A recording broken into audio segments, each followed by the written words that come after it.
পঞ্চম শ্রেণীর শিক্ষার্থী বন্ধুদের প্রথম সাময়িক পরীক্ষা অর্থাৎ ফার্স্ট টার্মিনাল অ্যাসেসমেন্ট 2025-এর একটি ইংরেজি প্রশ্ন নিয়ে হাজির হয়েছি। যে প্রশ্নটি পরীক্ষা ইতিমধ্যে ঝালকাঠিতে হয়ে গিয়েছে, সেই প্রশ্নটি নিয়ে হাজির হয়েছি। যাদের এখনও ইংরেজি হয়নি অথবা ভবিষ্যতে যাদের কাজে লাগবে, সেজন্য কিন্তু এই প্রশ্নটির সম্পূর্ণ সমাধান তোমাদের করে দেখাবো A to Z। তো সাথে থাকবে এবং গুরুত্বপূর্ণ বিষয়গুলো জানতে পারবে এবং মানবন্টনের বিষয়ে তোমরা ধারণা পাবে। তো প্রথমেই তোমাদের বইয়ের প্রথম দিক থেকে একটি প্যাসেজ থাকবে, যে প্যাসেজটি তোমাদের বইয়ের সিলেবাসের মধ্য থেকে থাকবে। এখানে দেওয়া রয়েছে, Saikat Islam lives with his parents in a flat in Bogura. His father Mr Rashidul Islam is a banker, but in his free time Mr. Islam writes stories and listens to music. Shoykat's mother is Mrs. Monwara Islam. এই প্যাসেজটি কিন্তু ভালোভাবে দুই একবার পড়তে হবে। She is a housewife. In her free time she enjoys sewing. She makes dresses. She often gets orders from her friends and neighbors. Shoykat is in class 5. He is a good student.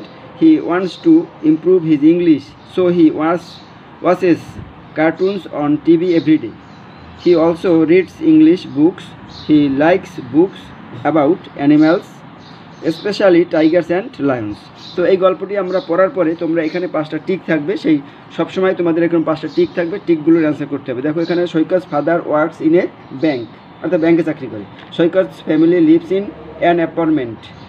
তোমরা কীভাবে লিখবা, শুধুমাত্র 1 নং প্রশ্নের উত্তর দিয়ে এই নম্বর দিয়ে সঠিক উত্তরটা লিখে দিলেই হবে, আর কিছু তোলার দরকার নেই। Saikat wants to develop his English. Saikat Islam lives with his parents, তার বাবা মার সাথে থাকে। What class does Saikat study? Class 5, এটা আমরা সবাই জানি। এবার দেখো 2 নম্বরে যদি আমরা দেখি, প্রথমে 2 নম্বরে থাকবে কি, true false. Right the following statements and mentions true, T for true and F for false. F for false অর্থাৎ যদি সত্য হয় তাহলে ট্রু টি লিখবে লাইনের মাথায়, বা শুধুমাত্র এ দিয়ে টি লিখলেও চলবে। আর যদি ফলস হয় সেক্ষেত্রে এফ লিখলেই চলবে। যেমন সৈকত স্টাডিজ ইন ক্লাস 5, এটা ট্রু। সুতরাং 2 নং প্রশ্নের উত্তর এ নম্বর দিয়ে টি লিখলেই চলবে। বি নম্বরে Saikat likes books about flowers, false. As a student Saikat is meritorious, true. Mr Rashidul Islam reads stories in his free time, এটা ফলস। তারপর Mrs Monowara Islam watches cartoons on TV, false. এবার 3 নম্বরে দেখো, 3 নম্বরে রয়েছে answer the following questions in a sentence or statement. এখানে 5টা প্রশ্ন রয়েছে, 2 মার্ক করে রয়েছে। এই প্রশ্নের অ্যান্সারগুলো লিখবে। এই প্রশ্নের অ্যান্সার কিন্তু আমরা প্রথম প্যাসেজ থেকেই পাবো, যে what does Saikat mother do in her free time. এখানে হলো ইন হার, এখান দিয়ে শুরু করতে হবে। In her free time Saikat's mother enjoy sewing and she makes dresses. What is Mr Rashidul Islam? Mr Rashidul Islam is a banker. তারপর how can Saikat improve his English, কীভাবে সে সৈকত তার ইংরেজি উন্নতি করতে চায়। Saikat can improve his English by watches cartoons on TV. What kinds of books does Saikat Saikat likes, ওইখানে পড়ছিলাম যে Tigers and specially Tigers and Lions. What class does Saikat study? Saikat is in class 5। ওকে, এবার 4 নম্বরে দেখো। 4 নম্বর হলো right short composition your family, অর্থাৎ তোমার পরিবার সম্পর্কে একটি শর্ট কম্পোজিশন লেখো। এটা কিন্তু আমরা উপরে যে সৈকত ফ্যামিলি রয়েছে সেই ফ্যামিলি থেকেই লিখবো। ওইখানে তোমার নাম, সৈকতের জায়গায় তোমার নাম লিখবে, আর বাবা মায়ের নাম চেঞ্জ করে দিবে, আরটা সব লিখবে। আরটা ওই রকমই মোটামুটি লিখবে। আর যারা ভালো পারো তারা নিজের মতো করে লিখবে। যাদের দুর্বলতা রয়েছে তারা কিন্তু ওই প্যাসেজটা দিয়েই লিখতে পারবে। আর এইখানে লিখবে মাই ফ্যামিলি, প্রথমে লিখে নেবে মাই ফ্যামিলি। এবার দেখো 5 নম্বরে এরকম কলম থাকবে একটা, এ কলম বি কলম। 6 নম্বরে এ কলম বি কলম থাকবে। এই দুটো একটু বলে দিচ্ছি। এখানে আছে প্যারেন্টস, মানে ফাদার অ্যান্ড মাদার, এই দুটো প্যারেন্টস লিখে হাইফেন দেবে, হাইফেন দিয়ে এই ফাদার অ্যান্ড মাদার লিখে দেবে। টিচার হলো ওয়ান হু টিচেস, যে শিক্ষা দেয়। রিপোর্টার জার্নালিস্ট, এই যে জার্নালিস্ট। 3 নম্বর লেজার, মানে অবসর সময়, এখানে হবে ফ্রি টাইম। ইমপ্রুভ উন্নতি করা, ডেভেলপ উন্নতি করা, এটা হবে। তারপরে দেখো 6 নম্বরেও এ কলম বি কলম সাজাতে হবে, এটা মিল করতে হবে। দেখো she did not go to school because, এইটা লিখবে। এ নম্বর দিয়ে এটা লিখে হাইফেন দিয়ে তারপর এটা দিয়ে দেবে যে because she is ill, wash your hands regularly, what food is good food, কোন খাদ্য ভালো খাবার। তারপর could you tell me your name, he wants to improve his English, সে তার ইংরেজি উন্নতি করতে চায়। এভাবে এটা গেল 6 নম্বর। 7 নম্বরে কী থাকবে দেখো বন্ধুরা, 7 নম্বরে থাকবে রিঅ্যারেঞ্জ। এখানে এলোমেলো দেওয়া আছে, সেই রিঅ্যারেঞ্জগুলো লিখতে হবে। এখানে আছে তার এখানে হবে হি স্টাডিজ, এই হি স্টাডিজ ইন ক্লাস 5। তারপর বি নম্বরে হবে নাইস টু মিট ইউ।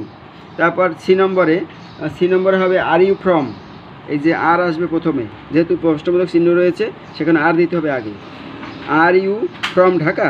তারপর ডি নম্বরে he is a good student.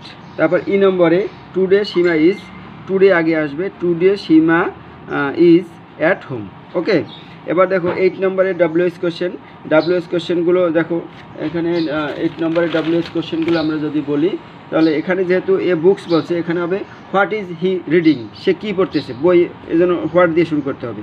তারপর বি নম্বরে হোয়ার ইজ এনডি গোয়িং, এখানে দি বুক ফেয়ার এইটা লেখা যাবে না, মানে এইটা প্রশ্নের ভিতরে থাকবে না। তাহলে সে কোথায় গিয়েছিল, হোয়ার ইজ এনডি গোয়িং।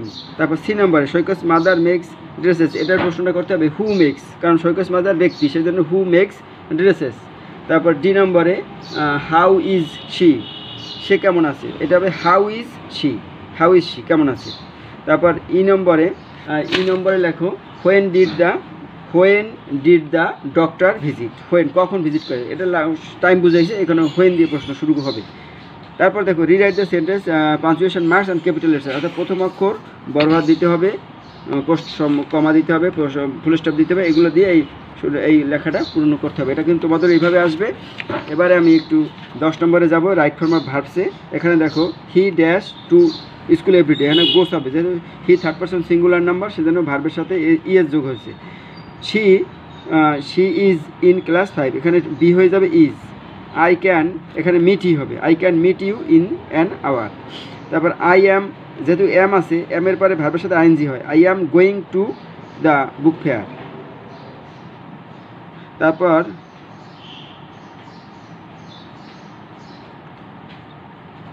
তারপর হি ওয়াজ, এখানে বি হবে ওয়াজ, হি ওয়াজ, কারণ এখানে ইয়েস্টারডে আছে, ইয়েস্টারডের পরিবর্তে হয় ওয়াজ, এখানে মানে ইয়েস্টারডে মানে গতকাল, এই জন্য ভার্বের এখানে অক্সিলারিভাবে পাস্টে, এই জন্য he was absent in his class yesterday. আর এইখানে দেখো এবার 11 নম্বরে দেখো, 11 নম্বরে আছে টাইম বসাইতে হবে। এখানে টাইম মানে প্রশ্ন জিজ্ঞাসা করছে টাইম, এরকম টাইম লিখে দিলেই হবে। আবার অনেক সময় শূন্যস্থান থাকে, সেখানেও টাইম বসাতে হয়। তো এখানে একটু ভিন্ন রকমের দিয়েছে, what time did you get up, তুমি কখন ঘুম থেকে ওঠো, লিখবা 6 AM, এ নম্বর দিয়ে 6 AM। What time did you have breakfast, 8 AM। What time do you go to school, 11 AM। যারা সেকেন্ড শিফটে পড়ে 2 শিফটের স্কুলে তারা কিন্তু 11টায় যায়, আর যারা ফার্স্ট শিফটের স্কুলে আসো তারা লিখবা 9 AM। তারপর what time do you have lunch, 2 PM, তুমি কখন দুপুরে খাবার খাও, 2টার সময়। What time do you take dinner, রাত 10টায়, 10 PM, অর্থাৎ PM হবে তখন। আর একটা প্রশ্ন রয়েছে 12 নম্বর, একটি প্রশ্ন রয়েছে, এখানে একটা অ্যাপ্লিকেশন রয়েছে, লেটার রয়েছে, এই যে write a letter to your friend about your daily routine, তোমার ডেইলি রুটিন সম্পর্কে বন্ধুকে একটি চিঠি লেখো। আর 13 নম্বরে দেখো একটা ফর্ম পূরণ রয়েছে। তো ফর্ম পূরণে কিন্তু বেশিরভাগ অংশ এখানে name, father's name, mother's name, এই যে নেম দেওয়া রয়েছে, ফাদার্স নেম দেওয়া রয়েছে আর মাদার্স নেম দেওয়া রয়েছে, সুতরাং এইখানে এগুলোই দিতে হবে। ডেট অফ বার্থটা এখানে দেওয়া আছে, হ্যাঁ ডেট অফ বার্থ দেওয়া রয়েছে এই, আর হলো কি ক্লাস 5, তো এটা তোমরা জানো। তো সুতরাং এখানে যেগুলো দেওয়া থাকবে সেগুলো দিয়ে পূরণ করতে হবে। আর এই যে সিগনেচার, এখানে এই নেম অর্থাৎ রহিম বা রাইমা সেটা লিখতে হবে। যদি ছেলে হয় সে লাগবে রহিম, ছেলে হলে লাগবে রহিম, আর যদি মেয়ে হও সেগুলো লাগবে রহিমা। তো এই হলো মোটামুটি ফর্ম পূরণ। যদি এইগুলো না দেওয়া থাকে সেক্ষেত্রে কিন্তু তোমাদের নিজেদের নাম, বাবার নাম, মায়ের নাম নিজেরটা লিখতে হবে। তো আশা করি জন্ম তারিখ সেটাও নিজেরটা লিখতে হবে। আশা করি বন্ধুরা বুঝতে পেরেছো। প্রশ্নটা নিয়ে একটু আলোচনা করলাম যাতে তোমাদের উপকার হয়, ভবিষ্যতে তোমাদের কাজে লাগে। ধন্যবাদ সবাইকে আমাদের সাথে থাকার জন্য।